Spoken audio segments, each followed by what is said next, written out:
خرچې دپاره په څه باندې لنډ روان دی؟ بس یار دوست خپل پروان امداد کوي. او دا ویلچیر ستا چې دی دا صحیح دی ته پکې بار او لار ته ګرځېدی شي؟ نه چې دا خراب دی لکه څاروي مې وام ختم شو رشکه هم لاړه او رونو عالم راولېږل هغه هم لاړې بس علاج مې وکړو دومره 3 کاله چې نور د رشکې د موټر کرایه را سره نه چې لاړ شم ډاکټر له ځکه چې ګاډي سوارلو کې نه شم تللی موټر کې مې دا رونه ور واچوي رونه مې بوځي خو لکه نور ما سره امکان نشته دی. ځمکه دې څومره ده؟ ځمکه مې که یا نه داسې به ومه جي ځمکه مې کم دی استاد جي. څه نوکري او یا داسې څه سرکاري نوکري پنشن وغیره دې شته؟ نه جي سم نشته دی سرکاري نوکري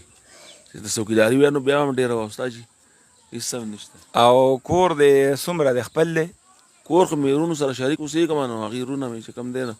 ځان لر سړي خپل خپل بچي دي بس زما پکې یو کمره ده کور کې نو تا د کور کې لکه داسې کور کې مې غسلخانې نشته دی باترومونه پکې نشته هېڅ شی پکې هم نشته دی خو صرف یوه کمره دې شتې په کور کې د شریکې په کور کې یوه کمره ستا ده؟ ښه. او دا خدمت دی بس صرف دا واړه واړه ماشومان بچي کوي که نه نور څوک د خدمت ته شته؟ او جی یو لور مې د پېغله غله د ورزش مادش کوي بس دا ماشومان مې دننه بار کوي په دې ګاډي کې نو هم د ګاډي د خپې ماتې بیا نشي نه ځي وایم چې داسې زه دې نه شي ته خدای مې خلاص کړي شي یو د کاټ نه تنګ وم 3 کاله کاټ کې پروت وم اوس دې ته شوم اوس د دې نه تنګ یم چې خدای پاک مې الله پاک غیبانه علی ویلچیر راکړي اشاره جواله چې په خپله به کې جومات ته ځم نو دومره زه به ته دواګانې به ورته کوم. وارث خان سره ناست یم د ګانګوډیر پولو او دا د فالج د غټې بیمارۍ د والو له کبله دی په خپو باندې دغه شانتې متازه او مجبوره شو رکشه به دې چلوله نو اوس چې کله دا حالت راغی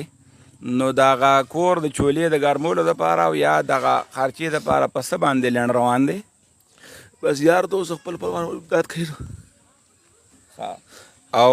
دا ویلچیر ستا چې دی دا صحیح دی ته پکې بار او لار ته ګرځېدی شي؟ نه چې دا خراب دی د چا چې دی نو غټ غټ او ګاډي ارمان وي او ستا دا ارمان دی چې ماله یو داسې چارج واله ویلچیر وي نو ورکړه د الله پاک دی بادشاه په دربار کې هر څه ډېر دي ماشومان دې سویم کې سبقونه وایي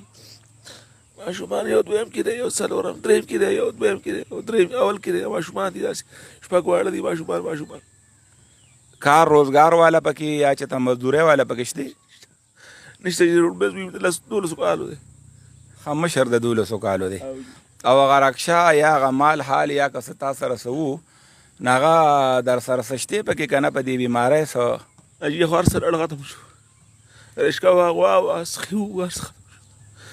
او د خلکو روډ سره ولا امداد کوو د خیسان له کورونه دي رور بایی کمزوري شي نو د نږدو خلکو دا هم ذمه داري ده چې هغه اوچت کي او هغه په خپل خیر زکات کې او په خپل امداد کې یاد کی دا هم یو او ستا اوس مصروفیات ته صحیبت دی ویلچیر کې ناستی بس پروت موجوده ماجګری کې ویلچیر کې اوس مدام زینه خو بس پروت دی کومې کوی راولو بس دغه تبار دی نو به تر کې نه مړ مې ځات بیا راځم کوړته بس کور دی او بار دی بس تغیم نو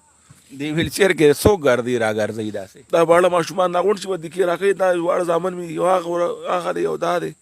هغه او جی ها او صحت باندې په خپل روغ یو نو پکار داري چې شکریه د دې ادا کو شکریه دار چې داسې معذور سره مرسته او امداد کو دی پورته کو چې زموږ نه سوره کې دي چې داسې خلکو دعاګانې واخلو او داسې خلک چې دی نو هغه په خپلو صدقاتو کې په خصوصي توګه باندې یاد کو نو انشاءالله مونږ به الله پاک په خپلو رحمتونو کې یاد کی الله ټول خلکو سره خو کې ما خلکو ډېر ښه امداد کړی هم دی کوي زما صرف دغه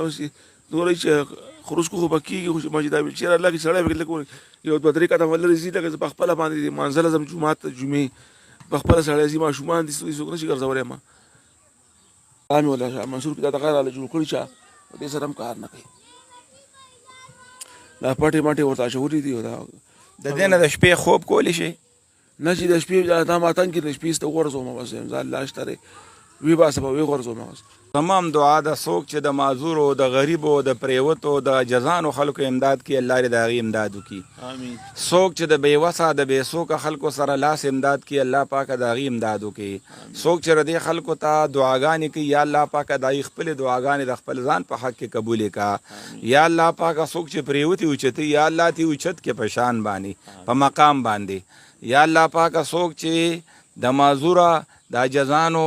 د غریبانانو د یتیمانانو د کونډو رنډو سره مرستې او امدادونه کوي الله پاکه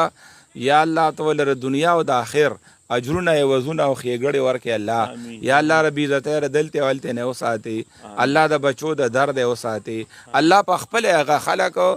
کم خلک چې دا ښېګړې کوي الله پاکه هغوی د متازۍ نه د مجبورۍ نه د ځان او د بدن او د بچو وساتي